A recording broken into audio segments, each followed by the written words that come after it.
I thought the worst pain would be hitting that glass door. I was wrong. Sitting on my kitchen floor with blood streaming down my cheek, listening to my son Marcus scream that I was nothing but a broke burden that was agony. Brittany, his wife, had shoved me backward after I questioned why they needed another $5,000. The patio door exploded behind me, glass shards cutting through my cardigan like tiny daggers. They stood over me, faces twisted with rage and disgust. "We're done supporting your worthless existence," Marcus spat before they stormed out. I sat there touching the warm blood and reached for my phone. Not to call 911, to dial my private attorney. "Jonathan." I whispered, my voice steady despite everything. "It's time to activate the trust." 6 months earlier, I had been playing the role perfectly. Eden Montgomery, the struggling 68-year-old widow living in a cramped one-bedroom apartment on Maple Street. My Honda Civic had 200,000 miles on it. My clothes came from thrift stores, and I clipped coupons religiously. Everyone believed the story I had carefully constructed after my husband David died 15 years ago. The truth was different. David Montgomery had been a tech entrepreneur whose company went public 3 months after his sudden heart attack. The stock options he left me had quadrupled in value, creating a trust fund worth exactly $17 million. I had sold our mansion immediately, telling everyone I was downsizing to cope with grief. Really, I was testing human nature. Marcus approached me that spring morning with rehearsed desperation in his voice. "Mom, I hate asking, but the restaurant is struggling. Could you possibly loan us $5,000? I know money's tight for you, but we're desperate." His restaurant Coastal Cravings had been bleeding cash for 2 years. I knew this because my private investigator, Angela Rodriguez, had been monitoring their finances for months. I made myself look appropriately distressed, wringing my hands as I spoke. "Oh, honey, that's most of my savings account. But if you really need it..." I transferred the money from my small checking account, the one containing exactly $8,000. My real fortune sat untouched in accounts they would never discover. Brittany's reaction had been telling. She barely thanked me, instead commenting on my shabby furniture and suggesting I needed better money management. "Eden, you really should let Marcus handle your finances. These old people get confused about money so easily." She was 32, blonde, and believed everyone existed to serve her needs. The monthly requests started immediately. Another $5,000 in June for equipment repairs, $3,000 in July for supply issues. Each time I played the reluctant benefactor, dipping deeper into what they assumed were meager savings. I documented every transaction, every conversation, every subtle insult about my supposed poverty. By August, their attitude had shifted completely. Marcus stopped calling unless he needed money. Brittany made increasingly harsh comments about my lifestyle. "Why do you live like this, Eden? It's embarrassing. Can't you at least buy decent clothes?" They treated my apartment like a bank arriving with expectations rather than gratitude. I discovered their real plan accidentally. My attorney, Jonathan Hayes, David's former business partner, had installed a sophisticated security system in my apartment years earlier. The hidden cameras and microphones were activated by motion recording everything when I wasn't home. Reviewing the footage one evening, I watched Marcus and Brittany searching through my mail and personal papers while I was at the grocery store. "She has to have more money somewhere," Brittany whispered, rifling through my desk drawers. "Nobody lives this cheaply unless they're hiding something." Marcus found my small address book and photographed several pages. "I'll have Stephen check these banks for hidden accounts." Stephen Walsh was their attorney, a sleazy man who specialized in what he called estate optimization. I had researched him thoroughly after Marcus mentioned consulting a lawyer about family financial planning. Walsh had been sanctioned twice for ethics violations and was currently under investigation for elder fraud. The pattern became clear. They weren't just borrowing money, they were preparing to steal everything they thought I had. Phone calls between Marcus and Brittany recorded by my system when they visited revealed escalating plans to have me declared mentally incompetent. "She's getting more confused," Marcus would tell Brittany after each visit. "Yesterday she asked me the same question twice." This was completely false, but I realized they were building a narrative. What truly broke my heart was discovering how much Marcus had changed. The loving boy I had raised alone after David's death had become someone I barely recognized. Brittany had systematically isolated him from old friends, convinced him that I was becoming a burden, and filled his head with fantasies about the money I was supposedly hoarding. The financial reality was stunning. Through careful investigation, I learned their restaurant owed creditors over $400,000. Marcus had gambling debts approaching $50,000. Brittany spent money compulsively racking up credit card balances for clothes, cosmetics, and spa treatments. They were drowning financially while believing I was their lifeline to salvation. My test had revealed everything I feared and more. The son I had sacrificed everything to raise working double shifts as a hospital administrator while putting him through college had chosen greed over gratitude. But I needed one final confirmation of their true nature. That confirmation came when I overheard Brittany telling Marcus, "Once we get control of her money, we can put her in Sunset Manor. It's cheap, and honestly, how long can she last anyway?" Sunset Manor was a state facility known for neglect and abuse. They were planning to warehouse me in a place where elderly people went to die forgotten. I stopped crying that night and started planning. The hidden surveillance system David had installed captured everything: high-definition video, crystal clear audio, and motion-activated recording that I could access remotely from my phone. What I discovered over the following weeks shattered any remaining illusions about my son's character. Marcus and Brittany had been stealing from me during every visit. Small amounts from my purse cash I kept in a kitchen drawer for emergencies, even rolls of quarters I saved for laundry. They took $20 or $30 each time, amounts they assumed I wouldn't notice. I had noticed but pretended confusion playing into their narrative that I was becoming senile. The recordings revealed months of detailed planning. Brittany had researched mercury poisoning, learning that small doses could cause memory loss, confusion, and cognitive decline that would support an incompetency claim. She had been adding tiny amounts of mercury to the homemade meals she brought me weekly, disguised as daughterly care. "The mercury is working perfectly," I heard her tell Marcus on a Tuesday evening recording. "She's getting more forgetful every week. Dr. Morrison will testify that she's showing clear signs of dementia." Dr. Morrison was a disgraced physician who had lost his license in California for falsifying medical records. Stephen Walsh had brought him to Texas specifically to examine elderly clients his firm wanted to exploit. Their timeline was aggressive. The competency hearing was scheduled for the following Tuesday, just 6 days away. They planned to surprise me with the legal papers preventing me from hiring independent counsel. Stephen Walsh had bribed a court clerk to fast-track the case and ensure it went before Judge Patricia Williams, who was known for rubber-stamping conservatorship requests. But their research had been catastrophically incomplete.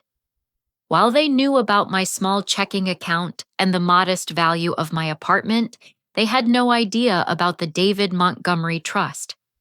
The trust owned 3 apartment buildings generating monthly rental income of $18,000, 2 commercial properties leased to national retailers, and a diversified stock portfolio that had grown to over $17 million.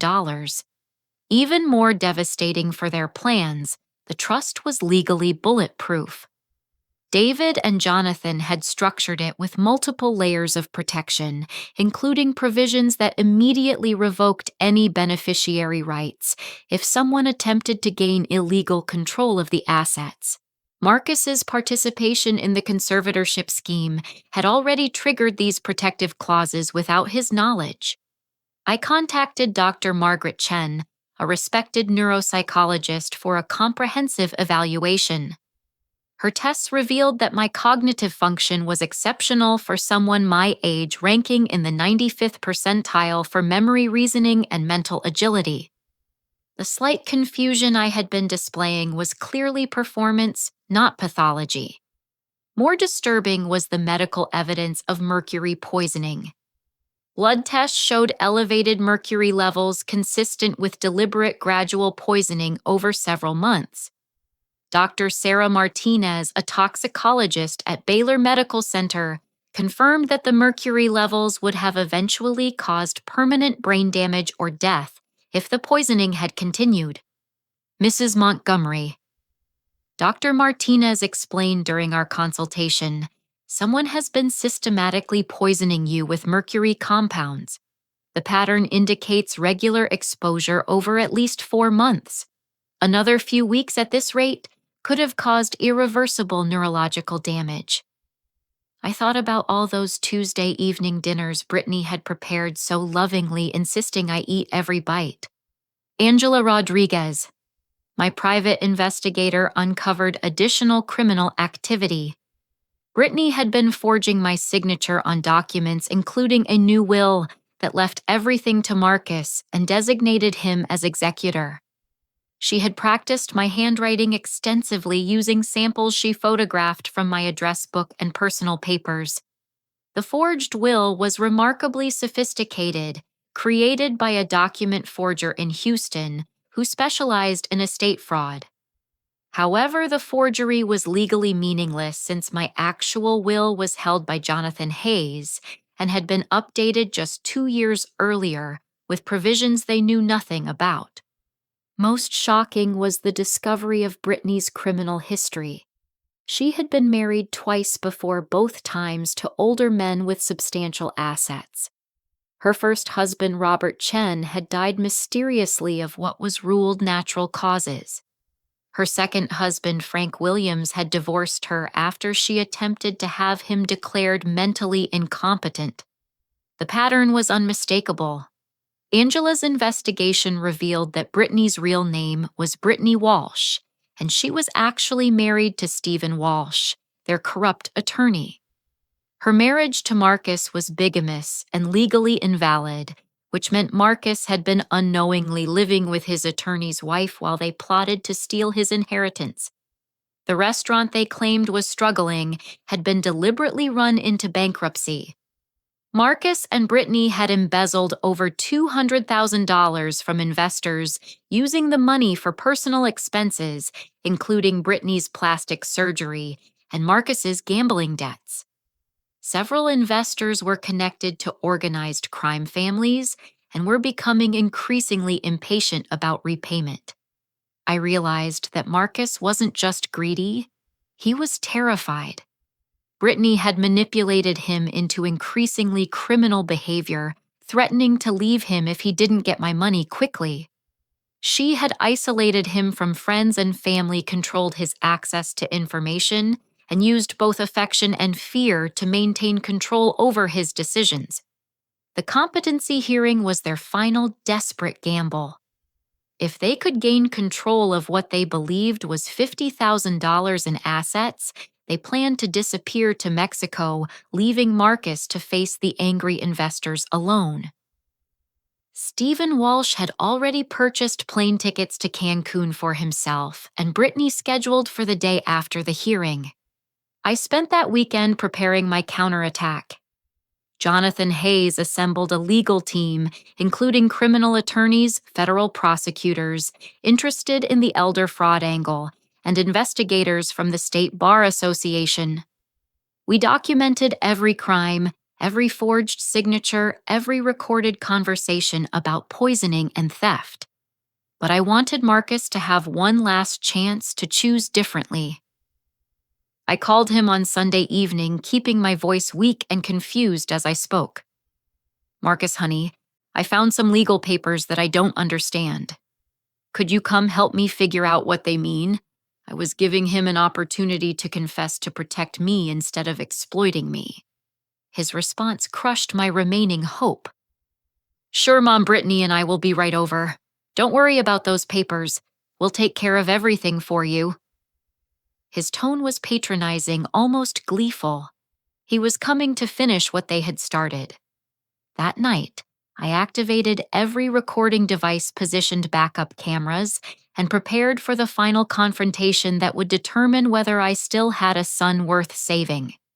Marcus and Brittany arrived Monday morning with barely concealed excitement. They brought coffee and pastries, a touching gesture that would have moved me if I hadn't known about the mercury. I had switched to bottled water and prepackaged foods weeks earlier, watching my cognitive symptoms disappear as the poisoning stopped. Mom, you sounded so worried on the phone, Marcus said, settling onto my worn couch with false concern. What legal papers were you talking about? Brittany sat beside him, her predatory eyes scanning my apartment for signs of hidden wealth. I shuffled to my kitchen table and retrieved the documents I had carefully prepared. Bank statements showing my checking account balance of $300, medical bills I couldn't afford, and a notice from my apartment complex about potential eviction for late rent. I'm so confused, Marcus. These numbers don't make sense to me anymore. Brittany practically pounced on the papers, studying them with transparent greed. Eden, this is serious. You're clearly having trouble managing your finances. Marcus and I think you need professional help. She exchanged meaningful glances with Marcus, clearly believing they had found evidence of my supposed mental decline. What kind of professional help? I asked, playing the confused elderly woman perfectly. My years of community theater were paying off in ways I never expected. We found a wonderful facility called Sunset Manor, Marcus said gently. They specialize in helping people like you who are having trouble with daily activities, and we know a doctor who can evaluate your condition and help with the legal arrangements.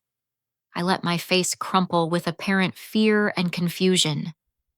You want to put me in a nursing home, but Marcus, this is my home. Your father and I chose this apartment together. This was partially true. David and I had looked at several apartments when I was preparing my cover story. Brittany's mask slipped slightly, irritation flickering across her features. Eden, you can't take care of yourself anymore. Look at this place. Look at your finances. You're going to end up homeless if someone doesn't step in. Her voice carried barely restrained contempt. While they talked, I discreetly activated the hidden cameras and microphones throughout my apartment. Every word was being recorded in high definition, stored on secure servers that would be accessible to law enforcement within hours. I've been doing some research, I said carefully, and I found out about this thing called a trust fund. My friend Dorothy mentioned that her husband left her money in something like that. Do you think your father might have done something like that for me? The reaction was immediate and telling. Marcus and Brittany exchanged panicked looks, clearly terrified that I might discover assets they hadn't accounted for. Mom, Dad didn't have that kind of money, Marcus said quickly. He was just a regular businessman. If there was a trust fund, don't you think we would know about it? Brittany leaned forward aggressively. Eden, you're getting confused again. This is exactly why you need professional help. You're starting to imagine things that don't exist. Her tone was sharp, almost threatening. I nodded meekly and changed the subject, but I had learned what I needed to know. They were terrified of the possibility that I had hidden assets, which confirmed they were planning to steal whatever they found. More importantly, their reaction revealed that they truly believed I was becoming mentally incompetent. After they left promising to help me understand the legal papers later in the week, I immediately called Jonathan Hayes. They took the bait, I told him. Tomorrow's competency hearing is definitely happening. Do you have everything ready? Jonathan's voice was grim but determined. Eden, what they're planning is attempted murder, elder abuse fraud, and conspiracy.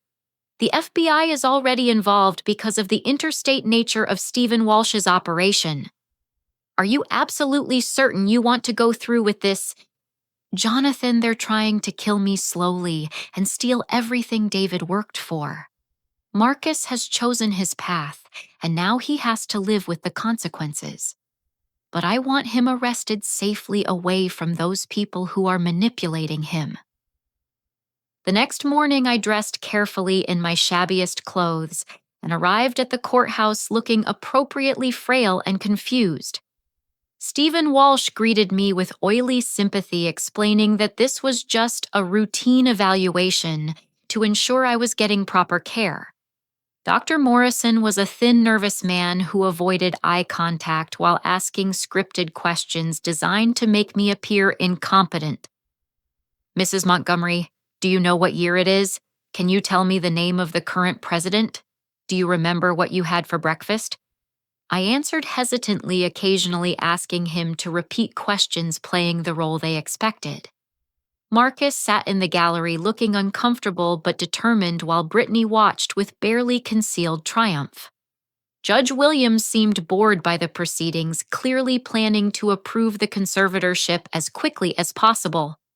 Stephen Walsh presented forged documents showing my deteriorating mental state, including medical records from Dr. Morrison, claiming I had been displaying signs of dementia for months. Then Jonathan Hayes entered the courtroom. Your Honor, I represent Mrs. Montgomery and request permission to present evidence that this proceeding is based on fraud, forgery, and attempted murder. His voice cut through the courtroom like a sword, instantly changing the atmosphere from routine to explosive. Stephen Walsh jumped to his feet, objecting frantically, but Judge Williams was already studying the motion Jonathan had filed. Her expression shifted from boredom to alarm as she read the allegations of criminal conspiracy.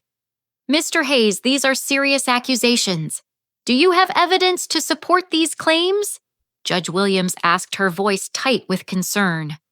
Yes, Your Honor.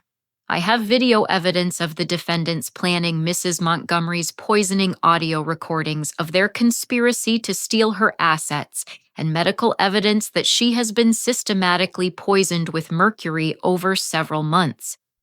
The courtroom erupted. Marcus turned pale, staring at me with dawning horror. Brittany bolted for the exit but was intercepted by FBI agents who had been waiting outside. Stephen Walsh tried to destroy documents, ripping papers frantically before being restrained by court security. Dr. Morrison collapsed into his chair, muttering about immunity deals and cooperation agreements. Judge Williams called an immediate recess and ordered all parties to remain in the courthouse pending a criminal investigation. As the chaos swirled around me, I caught Marcus's eyes across the courtroom. For a moment, I saw my little boy again, confused and frightened, realizing he had been used by people who never cared about him. Then the moment passed, and he was led away in handcuffs. The transformation was complete. I was no longer the victim pretending to be helpless. I was Eden Montgomery defending what my husband had built, and what I had protected for 15 years. The FBI had been building their case for months, using my recordings and evidence as the foundation for a massive elder fraud investigation. Agent Robert Chen, Dr. Margaret Chen's brother, had been tracking Stephen Walsh's network of corrupt doctors, judges, and attorneys across 3 states. Mrs. Montgomery, your case broke this wide open, Agent Chen explained in the courthouse conference room. Walsh has been running this scheme for over 5 years, targeting wealthy elderly people and stealing millions of dollars. Your evidence gives us everything we need to prosecute the entire organization. The mercury poisoning evidence was particularly damning. Dr. Sarah Martinez's toxicology report showed deliberate, calculated poisoning designed to mimic dementia symptoms without causing immediate death. Hair samples proved the poisoning had started exactly 4 months earlier, coinciding with when Brittany began bringing me weekly dinners. The mercury levels in your system were approaching fatal concentrations, Dr. Martinez testified to the grand jury. Another month of this exposure would likely have caused permanent brain damage or death. This wasn't accidental exposure. Someone was systematically poisoning Mrs. Montgomery with pharmaceutical-grade mercury compounds. Brittany's computer history provided additional evidence. She had researched mercury poisoning, extensively visited websites about undetectable poisons, and even purchased mercury compounds from a chemical supply company using false identification. Her internet searches included, "How long does mercury take to kill someone?" and "Symptoms of mercury poisoning in elderly." Marcus's breaking point came when confronted with evidence of the bigamy. In a small interrogation room, FBI agents showed him Brittany and Stephen Walsh's marriage certificate from 3 years earlier, 2 years before her marriage to Marcus. "Son, your wife is actually married to your attorney," Agent Chen said gently. "Your marriage to her is legally invalid. She's been lying to you about everything, including her real name and criminal history." Marcus stared at the documents in shock, his hands shaking as the full scope of the deception became clear. "But we had a wedding. She wore a white dress. Her parents were there." His voice was barely a whisper. "Those weren't her parents, Marcus. They were actors Stephen Walsh hired to play the role. Brittany's real parents disowned her after her first husband died under suspicious circumstances. Everything about your relationship has been a lie designed to get close to your mother's money." The revelation shattered Marcus completely. For 3 years, he had believed he was married to someone who loved him. Instead, he had been a pawn in an elaborate criminal scheme manipulated by people who saw him as nothing more than a pathway to my supposed wealth. "I never meant for anyone to get hurt," Marcus sobbed during his confession. "Brittany said Mom was hiding money from me, money that Dad meant for me to have. She said Mom was getting sick and needed professional care. I thought we were helping her." Agent Chen's expression remained neutral. "Marcus, your mother was never sick until your wife started poisoning her. The confusion and memory problems you observed were caused by deliberate mercury poisoning. Your wife was slowly killing your mother to support your conspiracy." The restaurant embezzlement added another layer of criminal liability. Vincent Torino, one of the defrauded investors, had connections to organized crime and was demanding immediate repayment of his $200,000 investment. When he learned about Marcus and Brittany's arrest, he became a cooperating witness providing evidence about their financial crimes. "These people stole from my restaurant fund," Torino told investigators. "They promised to renovate the kitchen and expand the dining room. Instead, they used my money for gambling debts and plastic surgery. I want every penny back, plus interest." Stephen Walsh's law practice was revealed to be a front for systematic elder abuse. Federal investigators discovered similar schemes in 12 other cases involving elderly victims who had lost over $8 million to the conspiracy. Several victims had died under suspicious circumstances after signing over their assets to conservators appointed by Walsh. Judge Patricia Williams was also implicated in the conspiracy. Bank records showed regular payments from Walsh's firm disguised as consulting fees. She had fast-tracked conservatorship cases without proper investigation and had appointed conspirators as guardians for vulnerable elderly people. The scope of the criminal enterprise was staggering. Walsh's network included doctors who provided false medical evaluations, judges who approved fraudulent conservatorships, and enforcers who intimidated victims into compliance. My case had exposed a sophisticated operation that had been stealing from elderly people across multiple states. Dr. Morrison's cooperation provided crucial evidence about the medical fraud component. Under oath, He admitted to falsifying hundreds of mental competency evaluations in exchange for payments from Walsh's firm. "I would diagnose anyone with dementia if they paid me enough," he confessed. "These old people were going to die soon anyway."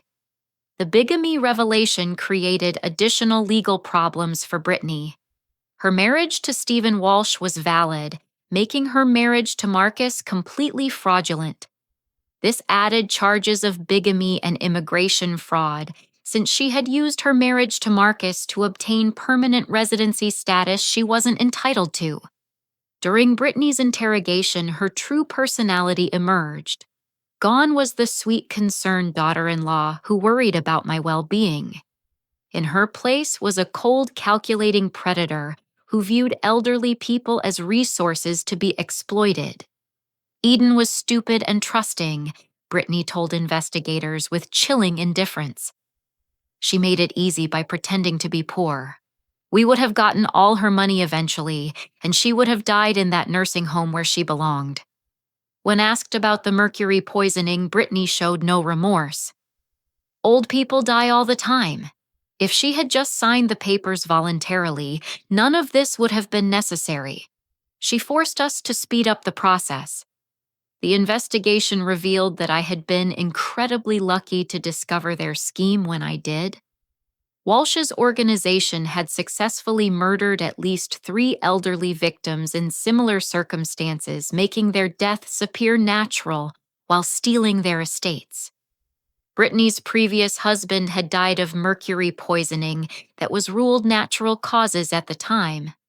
As the evidence mounted, Marcus agreed to full cooperation in exchange for reduced charges.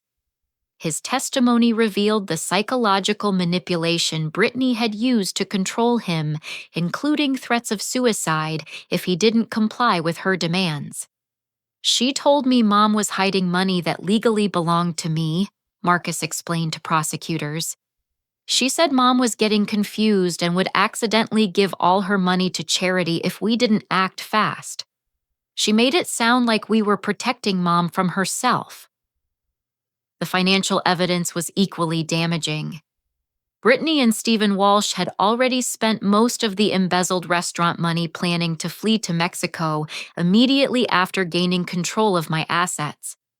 Plane tickets, hotel reservations, and offshore bank accounts showed a sophisticated escape plan that would have left Marcus to face criminal charges alone. But the most devastating revelation was yet to come. FBI agents discovered that Stephen Walsh's previous law partner, the man who had originally married Brittany, had died under mysterious circumstances involving mercury poisoning. The death had been ruled natural, but exhumation of the body confirmed deliberate poisoning identical to my case. Brittany wasn't just a gold digger. She was a serial killer who had murdered at least 2 people and attempted to murder me. The mercury poisoning wasn't her first crime. It was her preferred method of eliminating obstacles to financial gain. The revelation that Brittany was a serial killer transformed the investigation from elder fraud to capital murder. Detective Lisa Rodriguez, Angela's sister and a homicide specialist, took over the expanded case as bodies began surfacing across 3 states. "Mrs. Montgomery, your survival likely prevented additional murders," Detective Rodriguez explained during one of our interviews. Brittany Walsh had already identified her next target, an 80-year-old widower in Florida with substantial real estate holdings. You weren't her final victim. You were her current project. The exhumation of Stephen Walsh's former law partner revealed mercury concentrations that could only result from deliberate poisoning. Robert Chen, Brittany's first victim, had died 3 years earlier after changing his will to leave everything to his new bride. The medical examiner had attributed his death to natural causes, missing the mercury poisoning entirely.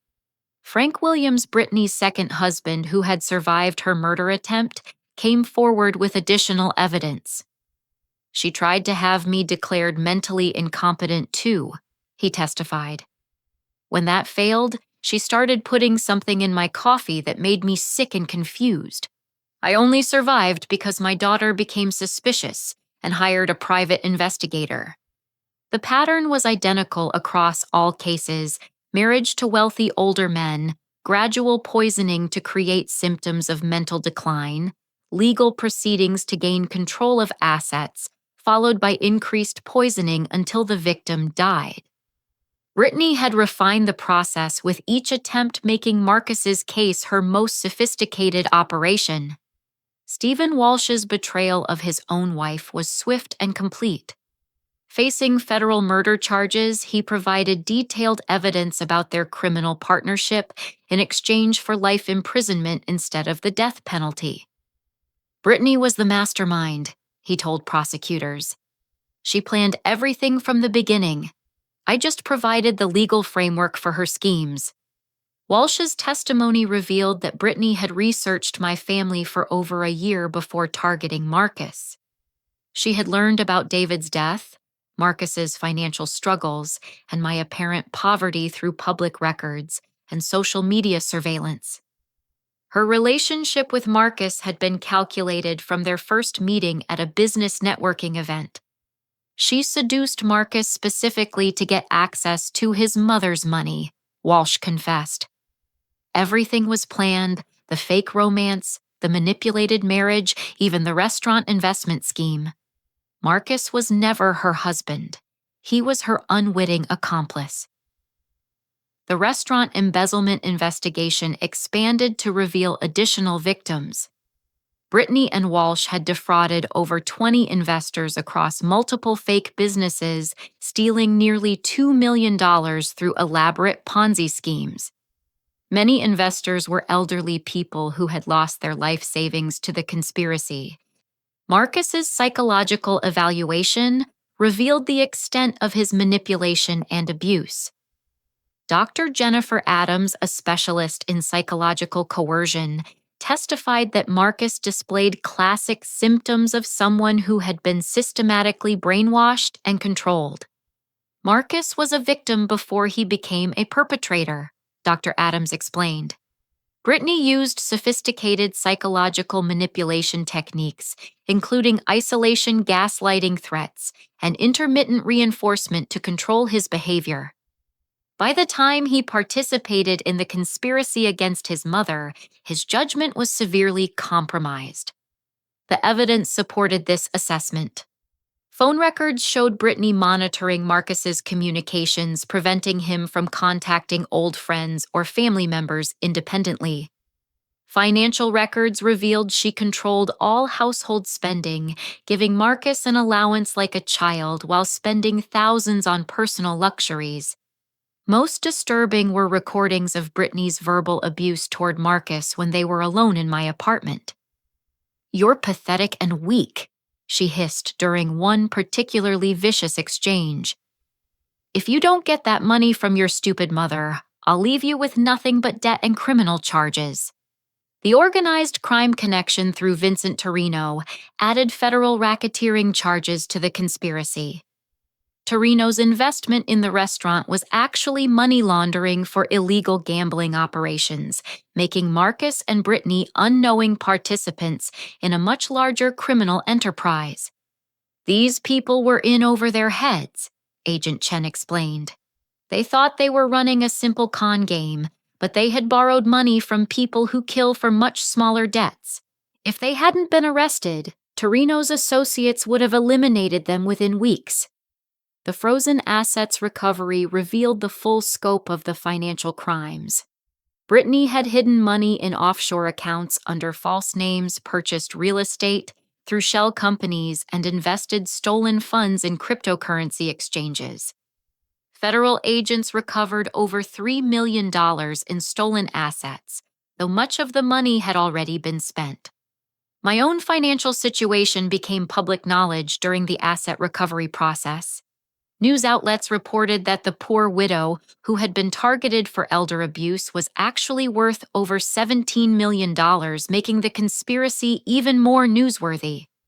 "Wealthy widow outsmarts criminal family in $1 million elder abuse scheme," read the headline in the Dallas Morning News. The story sparked national discussion about elder abuse, and the vulnerability of wealthy elderly people to sophisticated criminal schemes. Community support for my situation was overwhelming.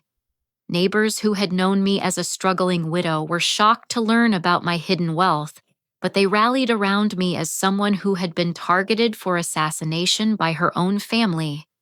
Eden was always so generous and kind, my neighbor Dorothy Patterson told reporters.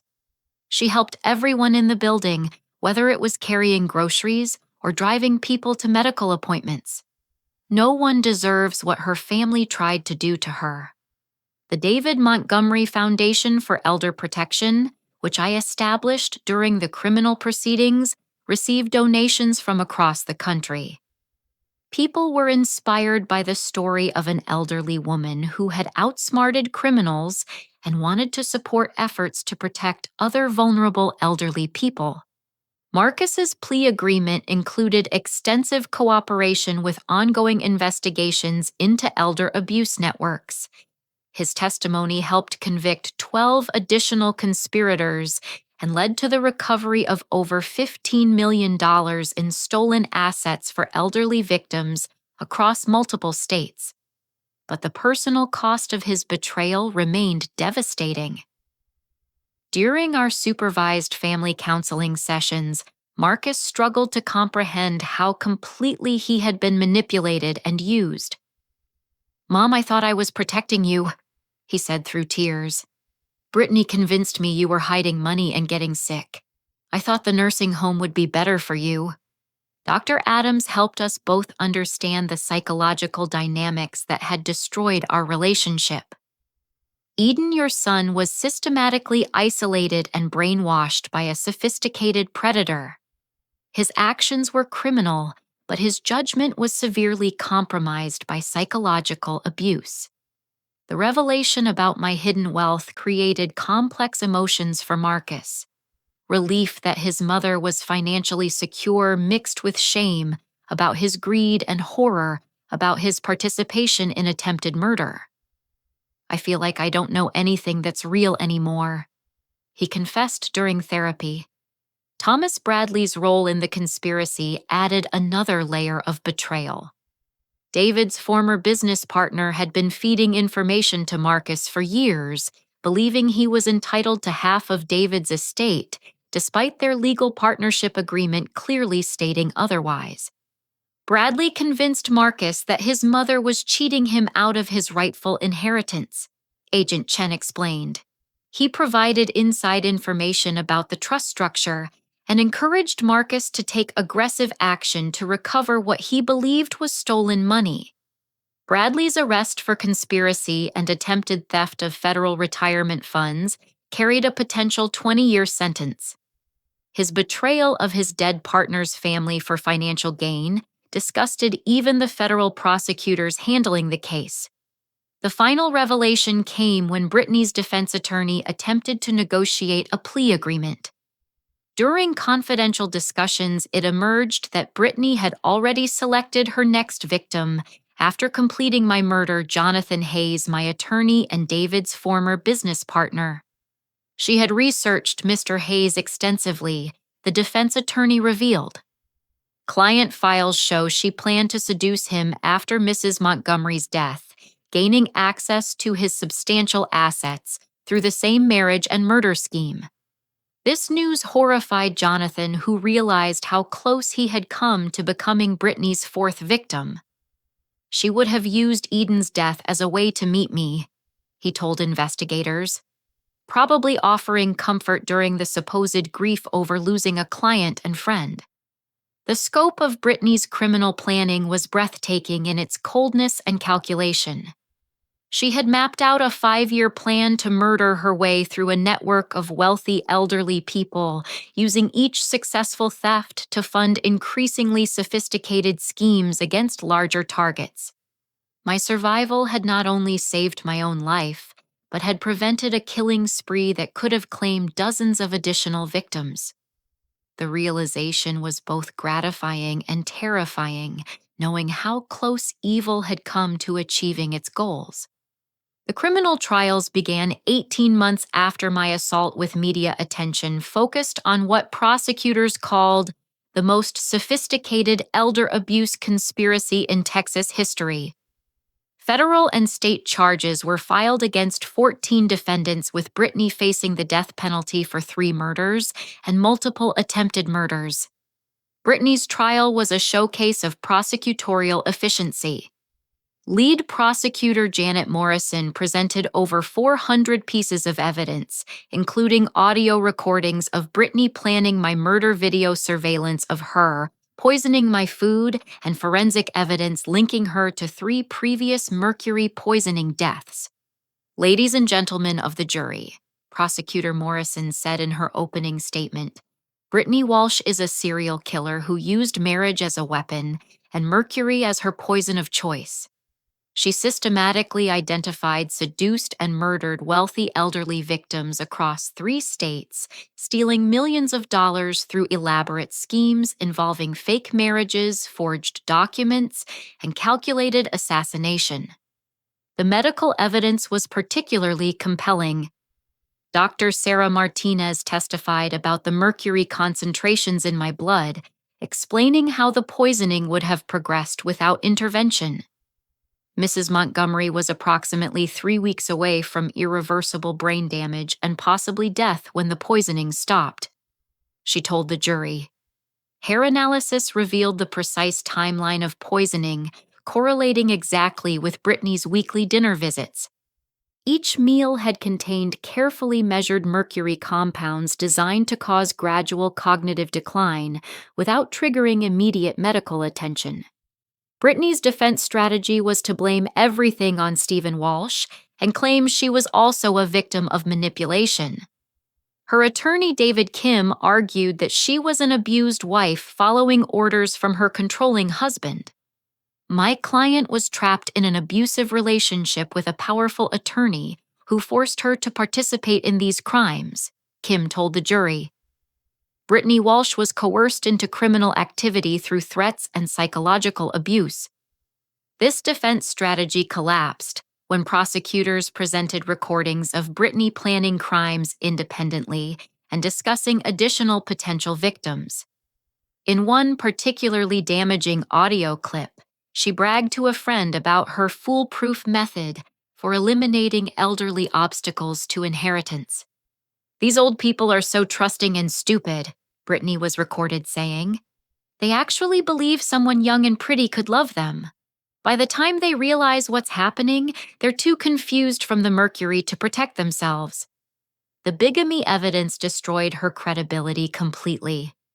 Prosecutors showed that Brittany had been legally married to Stephen Walsh throughout her entire relationship with Marcus, making her a professional con artist rather than an abused wife. Marcus's testimony was devastating for Brittany's case. Over 3 days on the witness stand, he detailed how she had manipulated him into believing I was hiding money and becoming mentally incompetent. His genuine remorse and obvious psychological damage made him a sympathetic witness. "She convinced me that my mother was getting sick and needed to be in professional care," Marcus testified. "She said we were helping Mom by taking control of her finances before she did something dangerous with her money. I believed I was protecting my mother, not trying to kill her." Under cross-examination, Brittany's attorney tried to portray Marcus as an equally culpable co-conspirator. "Mr. Montgomery, you participated in forging documents, didn't you? You helped plan the conservatorship hearing, didn't you? You knew your mother was being poisoned, didn't you?" Marcus's answer was definitive. "I thought she was getting naturally confused from age. Brittany told me the doctors said that was normal for someone Mom's age. I didn't know about the mercury until the FBI told me. If I had known someone was poisoning my mother, I would have stopped it immediately." Stephen Walsh's testimony provided additional evidence of Brittany's leadership role in the conspiracy. Despite his own criminal liability, Walsh consistently portrayed Brittany as the driving force behind their schemes. "Brittany identified potential victims, planned the approaches, and executed the poisoning," Walsh testified. I provided legal services, but she made all the strategic decisions. The mercury poisoning was entirely her idea and her methodology. The organized crime connection added federal racketeering charges that carried life sentences. Vincent Torino's testimony about the restaurant money laundering scheme showed that Brittany and Marcus had unknowingly become involved with dangerous criminals. These people were amateurs who got in over their heads, Torino told the court. They borrowed money from my organization without understanding the consequences of failure. If they hadn't been arrested, my associates would have eliminated them for stealing our investment. Thomas Bradley's trial revealed the depth of his betrayal of David's family. Prosecutors showed that he had been manipulating Marcus for years, feeding him false information about supposed hidden assets, and encouraging increasingly aggressive action against me. Mr. Bradley convinced Marcus Montgomery that his mother was stealing his rightful inheritance, testified FBI agent Chen. He provided inside information about the trust structure and actively encouraged Marcus to pursue legal action to gain control of assets that were never intended for him. Bradley's defense was that he genuinely believed the trust violated his partnership agreement with David. However, legal documents clearly showed that David had full rights to dispose of his assets independently, with no obligation to share profits with former business partners. The civil lawsuits proceeded parallel to the criminal cases, with my attorneys seeking full recovery of damages and legal fees. The conspiracy had cost me over $800,000 in legal expenses, medical treatment security measures, and emotional damages. More significantly, I sued for punitive damages to send a message about elder abuse. This case isn't about money for Mrs. Montgomery, my civil attorney explained to the media. She has sufficient resources. This case is about deterring future conspiracies against elderly people who might not be as fortunate or well prepared. The class action lawsuit filed by other elderly victims of Walsh's network ultimately recovered over $12 million in stolen assets. Many victims had lost their life savings to the conspiracy, and the recovery fund provided some measure of justice for their suffering. Judge Patricia Williams was disbarred and sentenced to 5 years in federal prison for her role in the conspiracy. Her corruption had enabled dozens of fraudulent conservatorship orders that had destroyed families and stolen millions of dollars from vulnerable elderly people. Dr. Morrison lost his medical license permanently and received a 10-year sentence for medical fraud. His false competency evaluations had been central to the conspiracy's success, lending medical credibility to obviously fraudulent claims about victims' mental health. The impact on legitimate elder care professionals was significant. New protocols were implemented requiring independent psychological evaluations for all conservatorship cases, multiple medical opinions for mental competency determinations, and enhanced background checks for court-appointed guardians. My testimony before a congressional subcommittee on aging led to federal legislation strengthening protections for elderly people facing conservatorship proceedings. The Eden-Montgomery Elder Protection Act requires multiple safeguards before anyone can be declared mentally incompetent. Elder abuse is often hidden and systematic, I testified before Congress. Criminals target elderly people precisely because we're perceived as vulnerable and isolated. Strong legal protections are essential to prevent sophisticated conspiracies like the one that nearly killed me. The sentencing phase brought final justice for all the victims. Brittany received the death penalty for 3 murders and multiple attempted murders, with the jury deliberating only 4 hours before reaching their verdict. Stephen Walsh was sentenced to life without parole for his role in the murders and conspiracy. Thomas Bradley received 15 years for conspiracy and fraud. Marcus was sentenced to 5 years probation and mandatory psychological counseling in recognition of his victimization and cooperation. Dr. Morrison and Judge Williams received sentences appropriate to their professional betrayals of trust. The corrupt network that had operated for years was completely dismantled with dozens of convictions and millions of dollars recovered for victims. The personal cost of justice was complex for our family. Marcus's sentence allowed him to avoid prison, but our relationship required years of counseling to rebuild trust and understanding. The trauma of discovering that your own son participated in a conspiracy to murder you doesn't heal quickly. 2 years after that glass door exploded behind me, I stood in the garden of my new home, watching Jonathan tend his roses, while our 3 rescue dogs played in the sunshine. The modest house we had chosen together was a far cry from the mansion David and I once shared, but it represented something more valuable than luxury, genuine happiness built on honesty and mutual respect. Marcus had completed his counseling and was rebuilding his life slowly but steadily. His small landscaping business, Second Chance Gardens, was growing through referrals from satisfied customers who appreciated his meticulous attention to detail and obvious commitment to honest work. Every month he sent me a payment toward reimbursing the money he had helped steal, though I had long since forgiven the debt. "Mom, I know I can never fully make up for what happened," he told me during our weekly lunch together. "But I want to spend the rest of my life proving that I remember who you raised me to be." The psychological counseling had helped him understand how Brittany had exploited his insecurities and childhood grief, but he accepted full responsibility for his choices. The transformation in Marcus was remarkable. Gone was the entitled, manipulated man who had thrown me through a glass door. In his place was someone who had learned the value of earning trust through consistent actions rather than demanding it through family obligation.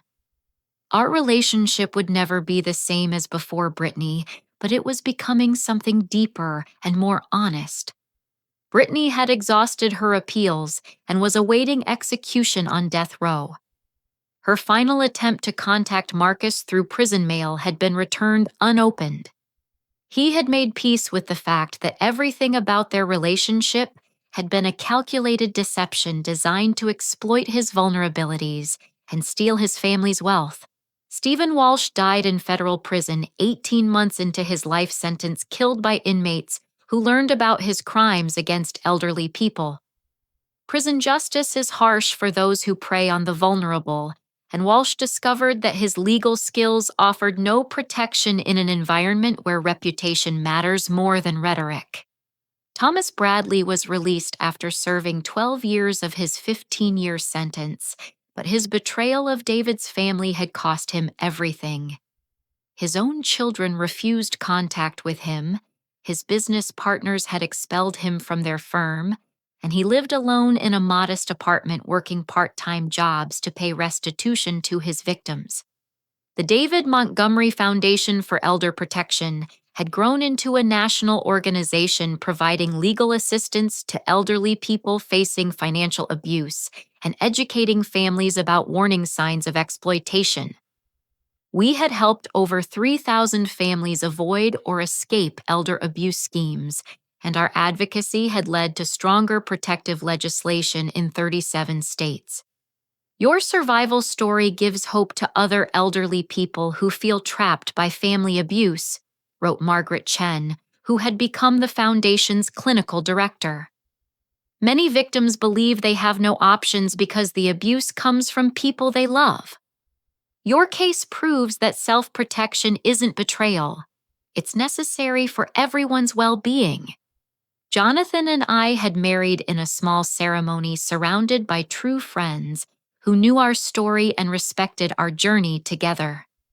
At 70 and 73, we had discovered that love in later life could be even richer than young romance built on shared experiences and genuine compatibility rather than passion and promise. I never expected to find love again after David died. I often told people who asked about our relationship, but Jonathan and I have created something beautiful from the ashes of betrayal and trauma. We're proof that it's never too late to start over. Our combined resources allowed us to be generous in ways that honored both David's memory and our shared commitment to protecting vulnerable people. We had endowed scholarships for students studying elder law-funded research into detecting financial abuse patterns and supported community programs that reduced social isolation among elderly people. The experience had taught me profound lessons about human nature, family relationships, and the importance of protecting yourself enough to be able to love others safely. Enabling Marcus's irresponsibility for years had nearly cost me my life, while setting firm boundaries had ultimately saved both of us. True love requires both kindness and strength.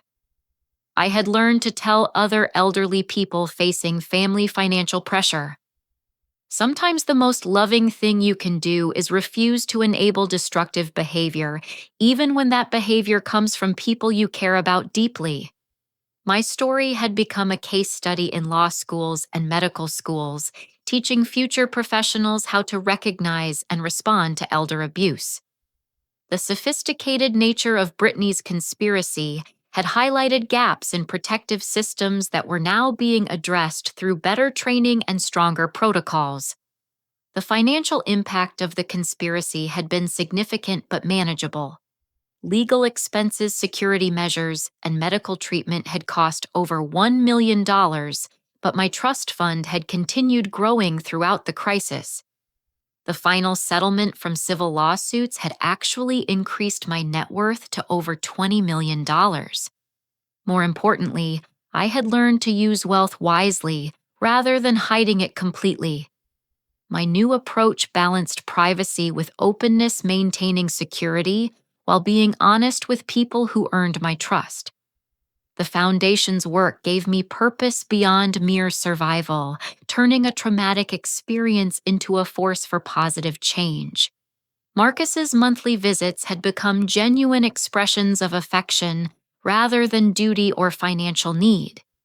We cooked together, worked in the garden, and talked honestly about our shared trauma and individual healing. The relationship was different from before, but perhaps more authentic than it had ever been.